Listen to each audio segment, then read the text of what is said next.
What's going on, YouTube? I'm just now leaving the yard. It's your boy, Life After YO, man. I'm here just to do a recap on the California run I just did. And man, it was rough. It was rough. But go ahead, like, comment, subscribe. If you want to, catch up and stay up with Life After YO, man, it's a page for trucking, family, fitness, lifestyle. So yeah, let's get that out. Now we got that out the way. Let's do it. So it was rough, y'all. It was rough, and the reason why it was rough is because that was supposed to be my last California run. My last one. I did the run 4 times before. My third one was supposed to be my last California run. But you know me, man. A team player. Something I believe in. My everyday life, work, relationship, parenting, just all in as a whole. Teamwork, I believe in that, man. And I'm a team player, and I feel like it was my time to step up and be a team player, and hope in return I get the same thing in return. If not, it is what it is. But it was a situation where I felt like I had to step up.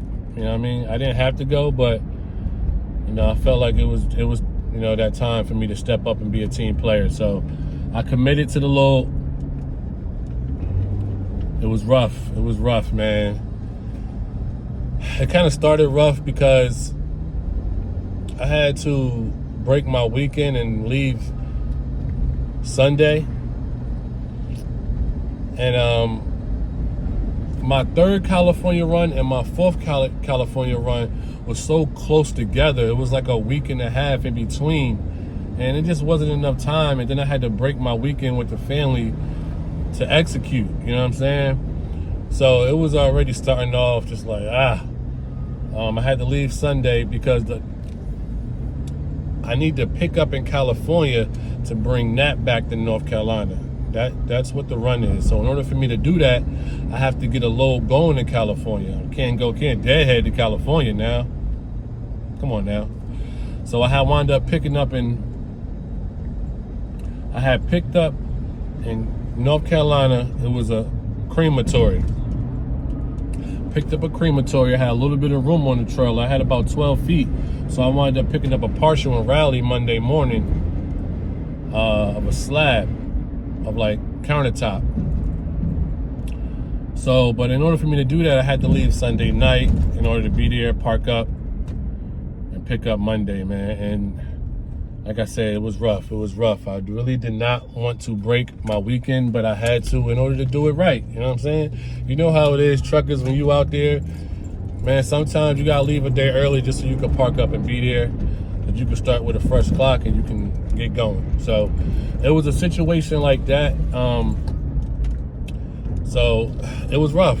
It was rough, man. I already did not want to go to California again. I had to break my weekend with the family to do it right. So it was rough, man. And here we are. I picked up that partial. We started shooting to Texas, man. I dropped that crematory off. I had to drop that off in Texas first, and then I took the slab of countertops to Las Vegas, and then I deadheaded from Vegas to Corona, California. But I was dragging my leg the whole trip, man. I was not in a good mood. I don't think I started to get into a good mood until around Arizona, to be honest. And I think it's because I like Arizona. When you get to Arizona, for anybody who has ever took that run, Arizona is beautiful. I took 40 from North Carolina all the way. But yeah, Arizona is beautiful, man. So when I got there, my mood kind of changed a little better, a little bit. I got into a better mood. So, 2 days of just dragging my leg. I ain't get to, you know, you don't get to Arizona until like your 3rd day. But yeah, that's when I started, my spirit started to lift up a little more. But yeah, it is what it is though. So now I'm feeling a little better once I hit Arizona. And I'm already committed, you know, it's just something I gotta do. So I wound up delivering to Texas, the crematory, and then it was a country part of Texas, like Texas Chainsaw Massacre part of Texas, right? And I'm like, oh man, whatever. So I delivered that to Texas and I shot to Vegas. I've been to Vegas before for my bachelor party. But I was on a plane. Flying and driving into something is totally different. That's why, even though I don't absolutely hate that California run, I would do it with my family though.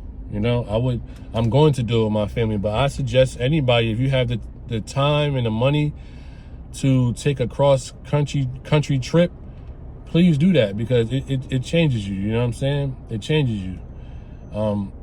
You get introduced to a lot of different places, a lot of different people, a lot of different religions, and a lot of different just mindset, you know what I'm saying? So if you could, I suggest you definitely take a cross country trip at least once in your life.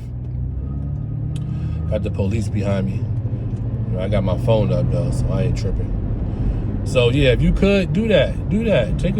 Please do, because it's beautiful. The landscape changes like something you've never seen before. So I hate it, but I would do it with my family. That's it. So now I'm in Vegas. Now I drove into Vegas for the first time. Last time I was in Vegas, I flew into Vegas. It's totally different. So once I'm driving into Vegas was pretty cool, you know. So from Arizona all the way until I basically got to California, I was in a better mood, because for one, I love Arizona. It's beautiful. The scenery is like no other. My first California trip, I caught it when the sun was coming down, and man, it looked fake. So I'm pulling into Vegas for the first time, and as soon as I got into Vegas, I had to deliver downtown Vegas. But once I got to the stadium, I just made a left at the stadium.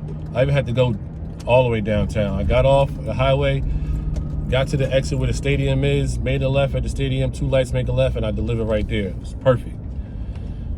And then after I delivered that, I didn't have enough time to make it to Corona, California, but I stopped, took a 10, and then I got there the next day, which was Friday. And then after that, man, it's time to load up for the load that I'm picking up in California, coming back to North Carolina. So now we're in Corona, California, ready to pick up and get to the house. Take 4 days though. So boom, when I get there, the guy thought I was in the drive-in. I'm pulling a flatbed, step deck. He like, man, all right, it's a bunch of miscellaneous stuff. Oh my gosh. Man, if I get a picture of it, I'll put it up. If not, it is what it is, man. So here we go. It was rough again, man. It was just a bunch of miscellaneous stuff. Some riggers shut down a plant, you know, so it was just a bunch of miscellaneous stuff, from ladders to chairs to carts to printers. I mean, every little thing you could think of inside of a warehouse. Boom. He by himself. His workers had went home, flew back to North Carolina. I'm like, man, I'm not gonna let him load this stuff by himself. So I jumped out, helped him load it. Man, y'all, listen. Man, we loaded that trailer from 8:30 a.m. to 8:30 p.m. I did. He wound up having to leave at like 6:30 or 7 to catch a flight. So he caught the flight. I'm by myself, right? I'm like, dang. I told my wife, I said, I knew this was gonna happen. But he did, I helped him load it. He helped me tarp it. So I just basically had to put the bungees on, to be honest. And I had to load a couple more things on in the back. And then I just had to put the bungees on the tarp. It really wasn't much, you feel me? So once I did that, got loaded, man, I was so dirty. Remember, I'm in the warehouse. And before I go any further, shout out to all my loaders. Because I loaded from 8:30 in the morning to 8:30 at night. Y'all loaders better give me my respect, man. Like I give y'all. Loaders don't even load that long. Stop playing with me, man. 8:30 a.m. to 8:30 p.m. Shout out to all my loaders, man. Honestly, I always say it, but without y'all, you know what I mean, we wouldn't get loaded. So during COVID and all that, man, I was tipping my loaders, you know what I'm saying? So shout out to my loaders, man. I put in that work. 8:30 a.m. to 8:30 p.m., man. So once I finally got loaded, man, I am extremely dirty. I mean, I got black stuff all on my face. I should have put my safety glasses on if I knew I was gonna get that dirty. I had to rinse my eyes out in the shower. So I wound up doing that. Now I gotta get cleaned up. But I ran out of time. You know what I'm saying? So, but at the same time, I gotta get cleaned up. Again, I have black stuff all on my face. My whole arms is full of it. And when I say I ran out of time, I ran out of drive time. So I'm on my 34-hour reset, technically, right? So I can't really move the truck. So I wound up having to get a hotel room so I could take a shower. Man, so after I got finished getting loaded, bungeed up everything, I found me a hotel, went to go there and take a shower, woke up, got something to eat, got back in the truck, and now it's time to start heading back to North Carolina.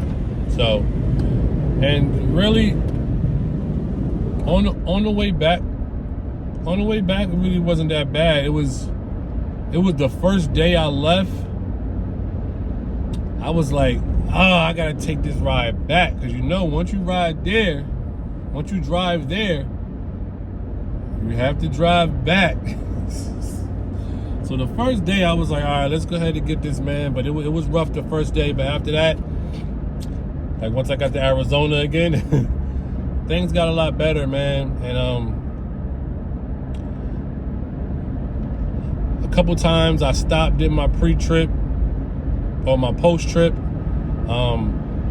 Had to tighten up some straps for the most part. That's like the worst thing that happened, so I couldn't even be mad. I had to tighten up the straps a couple times. Some of the equipment that's underneath the tarp poked a hole into the tarp, but it was a table in the front of the trailer and it kept sliding forward. So I wound up having to put a strap on it so that if I hit my brakes too hard, it won't, fly into the cab. I had to do that, and that was pretty much it. Had to tighten up the straps, keep those tight. I had this machine on the back, and the strap, I tied it up, and then it got loose and was flopping. So a driver came by and told me I had some. You know how if you're a driver, somebody stopped next to you, another driver stopped next to you, and they go, you already know what that means. Something is going on back there. So I had to stop, and it was just, the strap got loose, so it was just flying with the wind. So I just hopped out. I gotta get a better flashlight. Man, I was in the desert at night, so you can't see nothing. And I'm like, man, I need a better flashlight. Y'all. So today I'm going to get a better flashlight. For all my truck drivers out there, for all my people who like to travel with the vehicle, get you a decent flashlight. Okay, if you don't get nothing out of this video, Get you a decent flashlight, the one that goes on your head, preferably. I don't know if I said that word right, but get you one on top of your head. Spend a little money on it. Don't get the cheap ones. I bought 2 cheap ones. They already broke. Yeah, so that was basically all I had to do, man. I jumped out, fixed that, tied it up, ran back into the truck because I didn't want a coyote to get me. And that was pretty much it, man. Got all the way back to North Carolina. Before I got to North Carolina, I stopped in Georgia to see my step pops, my little brother and his girlfriend. Stopped there because I was going to run out of time in South Carolina. So instead of running out of time in South Carolina, I had to pass my step pop's house. He lived right off of 20. I took 20 back. I took 40 there. I took 20 back. So I just stopped there, seen them for a little bit. Dropped me off at the truck. Got in the truck, went to sleep, woke up 5:30 in the morning from Georgia and went right straight to the house, man. Got to the house safely.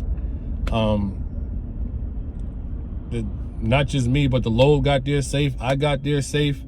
And to be honest, I am in a much better mood right now. Like, I'm not gonna lie. Once I start getting closer to home, South Carolina, an hour from 2 hours from home, man, I'm so happy. And I'm just thankful that I did make it back safely, because out there it's crazy.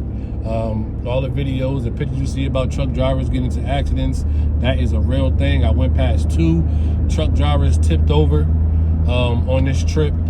So I am definitely blessed and happy. I don't take it for granted for making it back home. Okay with the e-brake, that thing sounds good. But I am thankful to make it home safe. I'm glad that the load got back to Salisbury safe, and now we here, man. So that's pretty much the end of the trip, man. That's a recap on the trip to North Carolina. I am not going back unless I'm in a camper with Johan, Yaz, and a new baby. And that's it, man. So y'all just be safe out there. Stay positive. Stay out the way. Stay sucker free. Follow your heart. You know what I'm saying? And stick to the things that you love, regardless of what's going on around you. You heard? Peace and love, man. Life after YO. Let's get it.